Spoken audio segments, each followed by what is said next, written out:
Shown. First fish of the day is a crappie. Good morning, everybody. We're out on the backwaters of the Mississippi River. I tried one spot early this morning and never caught a fish. And man, it was cold getting out here. And it was quite the task getting set up and getting everything arranged. And it turns out there was no fish in my first spot, so I went off on foot, did a little bit of scouting, found a couple fish, and now I set the tent back up, made a move, and I'm over a known tree. There's a tree right below me, and there's a few fish hanging around it, and that was my first crappie. So hopefully that's a sign of things to come. We're gonna get a few fish here today and put together a video for you. It is, like I said, it's cold outside, so I'm gonna be in the tent today. Unfortunately, looks like later in the week things are gonna warm up and we might be able to get outside of the tent, but as of right now, we're huddling inside and we are staying warm. But like I said, I'm right over a tree. Got all these marks here. I don't know if you can see. I'll get down here for you. So there's our depth, 14.9. This is the bottom here. And this is all tree, all this lines here. And I'm gonna be fishing mostly above the tree, but I'll drop it down. I don't know exactly where the branches are, but I'll be dropping it down in through the branches as well. Trying to get something going here. Got something coming up to it here. Coming up, coming up, coming up. It's got it. Got him. The crappie, little guy. It's alright, we're on fish.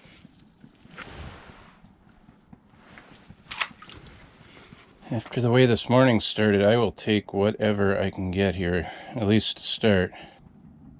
Something down on the bottom I'm trying to catch right now. It's like a bigger fish. Whenever you fish around a brush pile, you can always expect there to be a few bass around too. There we go. Fish. Crappie. I was below him and that mark showed up. I got right above him, started lowering it slowly to him, and he saw the bait and went after it. Using the liquid Willowcat finesse tail today.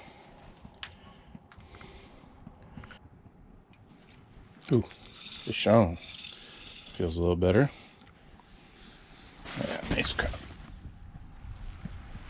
That beautiful. Barely skin hooked him. Here we go. This looking fish. That's my best one of the day. Worked him up. And you can see I got 3 holes. Marking the most tree in that hole. That's the hole I started in. Now I'm over here. I'm just off to the side of the tree, I believe. So that's the hole I just caught that one in.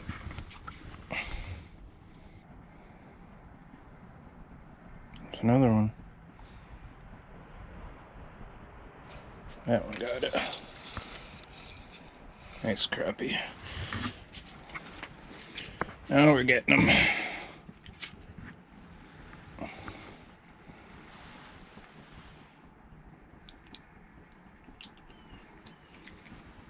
Beautiful fish.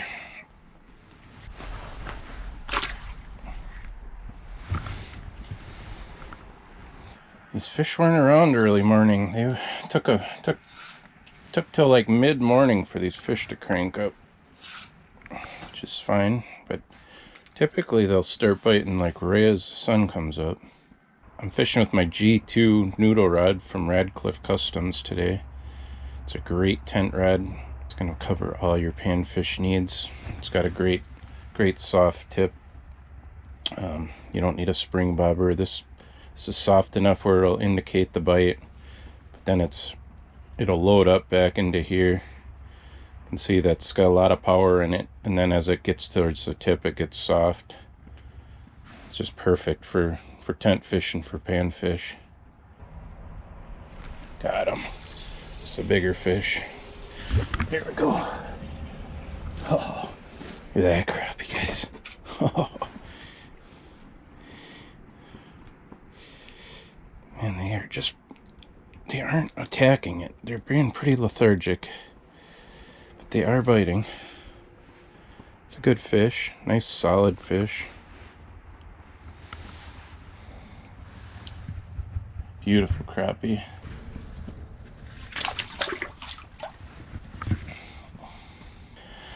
Catching these fish right around, I'd say anywhere from, I don't know, 5 to 8 feet.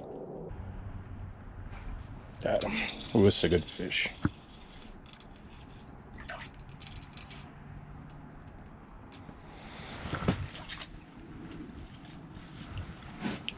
we go. Nice crappie. That was aggressive. Not a huge one, but it was fun.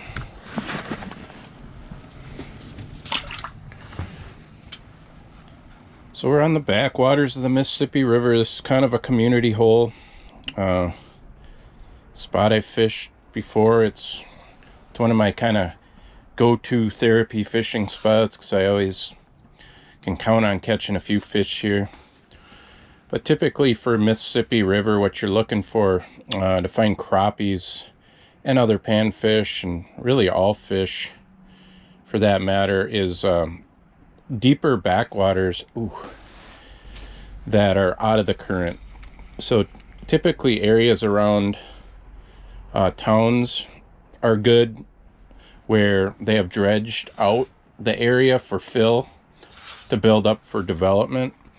So some of the harbors and bays around the cities on the upper Mississippi River are going to have panfish because they've dredged out these areas. They are deeper. They attract wintering fish, and it doesn't typically have much flow in it.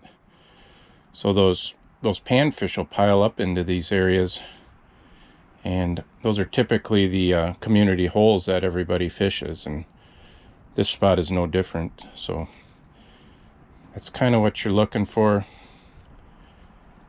It's just these backwater areas that have been dredged out, and they're holding a lot of panfish. You can catch panfish in them all year round. And then if you can find some sort of structure in them, like I did today, I'm fishing on a tree, you're going to get constant fish swimming through all day long, and you can put together a pretty good day if you find some nice structure and just camp out over there and see what you can get for fish. Good sized fish up above. Got him. Oh, giant crab.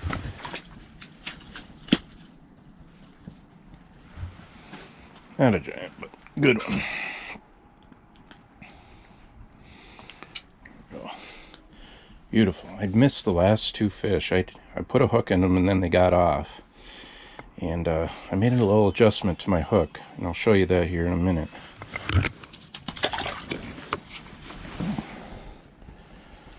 I'll show you here in a minute, but I'm gonna get down there. I think they got more fish down there right now. And I'm hoping that my little adjustment will increase my hookups here.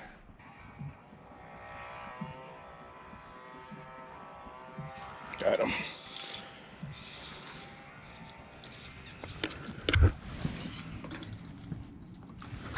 Nice crappie. Here we go.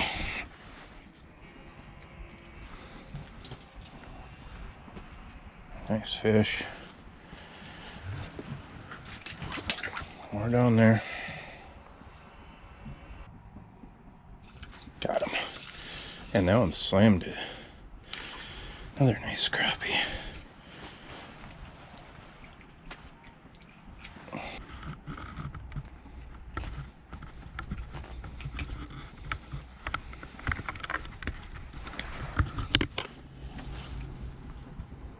Great looking fish. Man, they're on fire.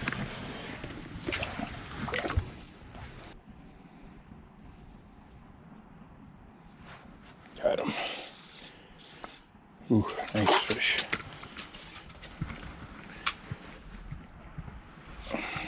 Yeah, putting together a pretty good morning here. Not giants, but we're getting some nice ones.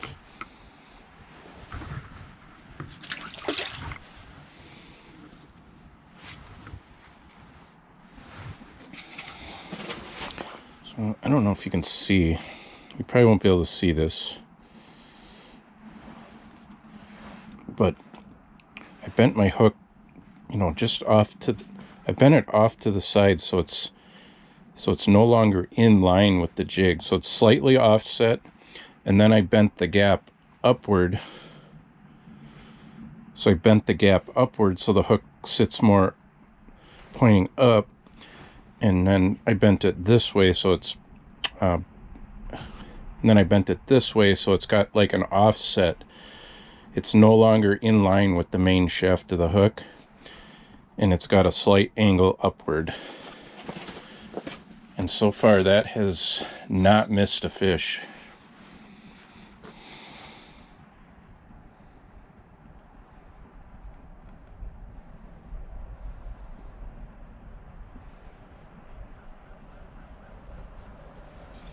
There's one. Good fish.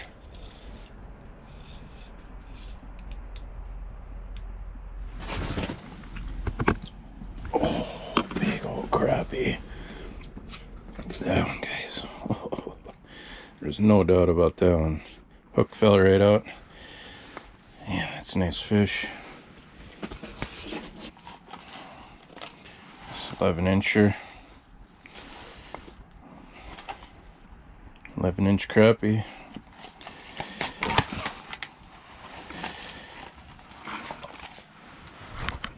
Oh, beautiful. That was fun.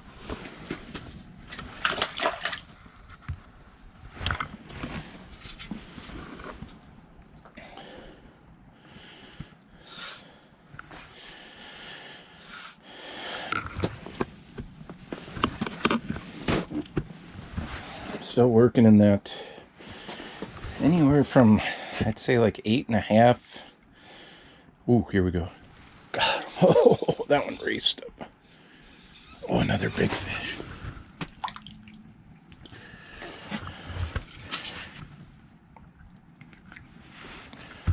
Another great fish.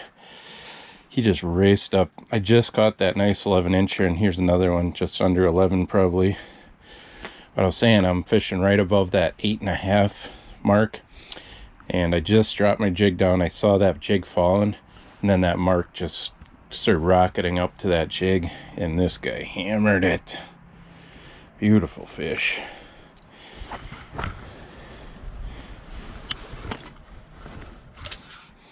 Too much fun.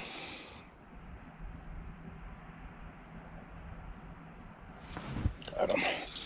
That one came for it. He wanted it. Still using that finesse tail from Liquid Willowcat. Real light tungsten jig. I believe it's a 64th ounce tungsten with the hook modification. And it's been a winning combination this morning as we continue to put more and more fish topside. Good fish. Big crappie.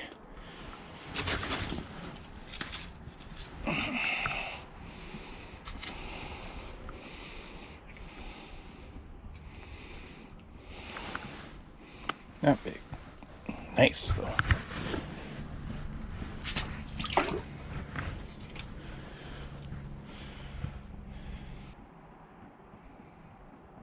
I'm getting these fish to eat it on the fall.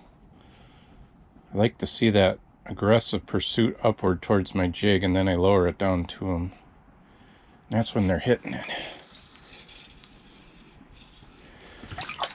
Just like that.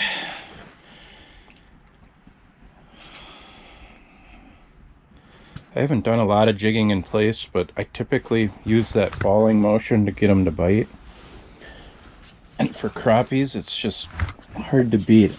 I just found that it works so effectively. They like that falling bait. It allows them to come up under it, scoop it up, and then as your line's falling, they don't feel any resistance because your rod tip is lowering. So they feel zero resistance from the rod. They're able to get up under it and really get that bait in their mouth, and then you set the hook. And it's just a super effective way to catch crappies.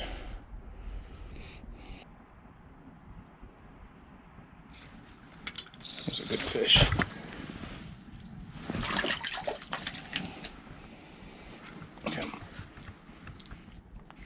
See how he choked that jig. I was dropping it right down to him.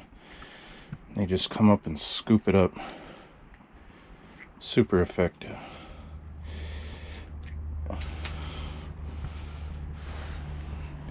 Beautiful fish.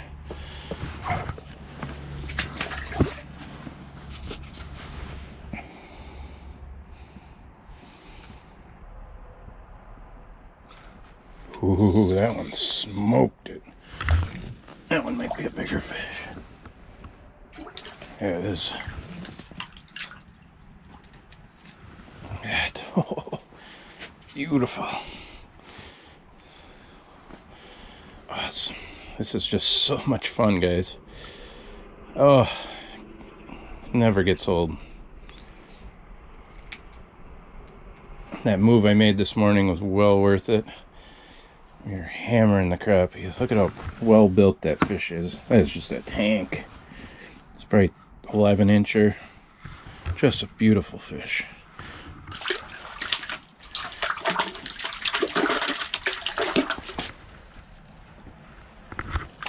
There he goes. Now when I set up over there, I was like, man, that was a lot of work. Getting that tent set up early in the morning in the cold, and I settled into the tent and I just was not seeing fish, and part of me was like, oh, you don't want to move. And part of me was like, well, if you don't move, you may not catch fish. And sure enough, I moved and it paid off, and now we're on fish. So if you got the motivation, do not be satisfied with little to no fish. Move and move until you find some fish. And it's going to pay off for you. That's what I did today, and here we are just hammering on the crappies. Got a bunch of fish down there right now. It might be bluegills. I really haven't caught many bluegills. I'm using that plastic. It's helping keep some of the bluegills off. If I had been using waxworm, I'd be catching more of the bluegills. The crappies will bite the waxworm too, but I think if you're just interested in crappies only, the plastic is definitely the way to go. Plus, you don't have to keep hooking on new plastics. This is still the same plastic I hooked on originally. I have not had to put a new one on yet. So you really get some miles out of these plastics. They really do save some fussing around with the waxworms. And that said, you know, big bluegills will hit the plastic. If you're on good sized bluegills, there's no reason you can't catch them with the plastic as well. I definitely have had good days catching bluegills on these plastics. Here's one. Nice crappie. He came right up for it. I'm marking some other fish. I think they might be bluegills, and they're not really biting because I'm using a real aggressive tactic. I think if I want to catch some bluegills, I may need to be more finesse in my presentation. But when those crappies come in, it's no doubt about it, because they just rocket up after it like that one did. It's getting a little later in the morning now. It's probably about 10:30. And I'm seeing a few less fish. I'm seeing fish still, but ooh.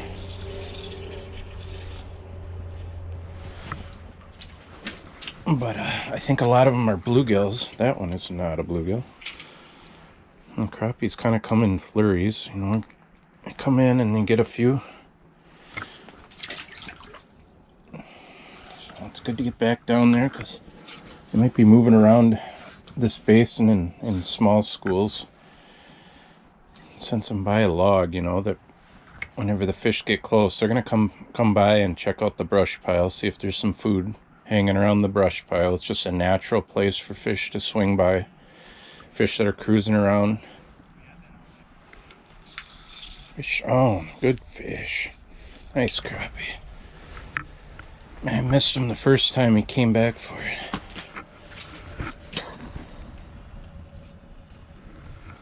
There you go. Nice fish. Not giants, but fun to catch.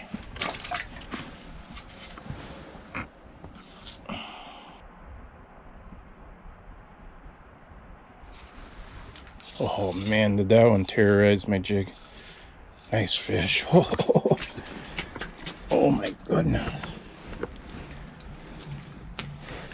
Come on, buddy. Come on. Look at that, he choked it. You know what, guys? Since I made that hook modification, I have not lost a fish. Guys, here we go. It's getting close to 11 o'clock today, guys. I've had a great morning on the ice. Caught just a bunch of crappies. Some things I learned is don't settle for your first spot if you're not catching fish. Keep moving. You know, get out into some of these deep backwaters on the Mississippi River and find some trees, find some snags, and camp out over these fish and catch a bunch of great crappies or sunfish. There's lots of them out there. Let some go, keep some, take some home for dinner. But we had a great day. I hope you guys enjoyed today's video, maybe learned something. Until next time, thanks for watching.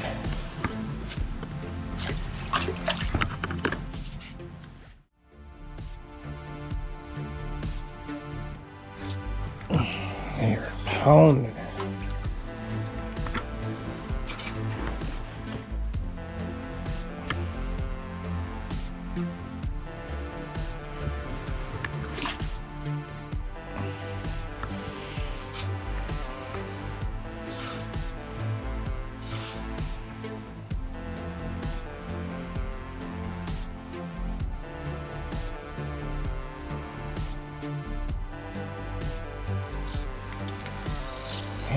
Crappies are back. Oh, look at that. Oh, what a tank. What a tank. Look at that fish. It's an absolutely gorgeous fish.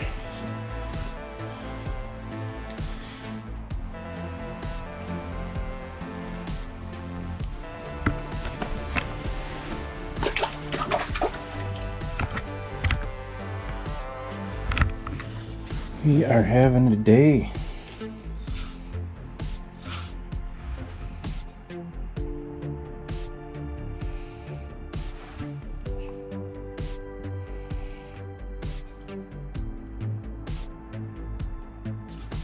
Man, oh man.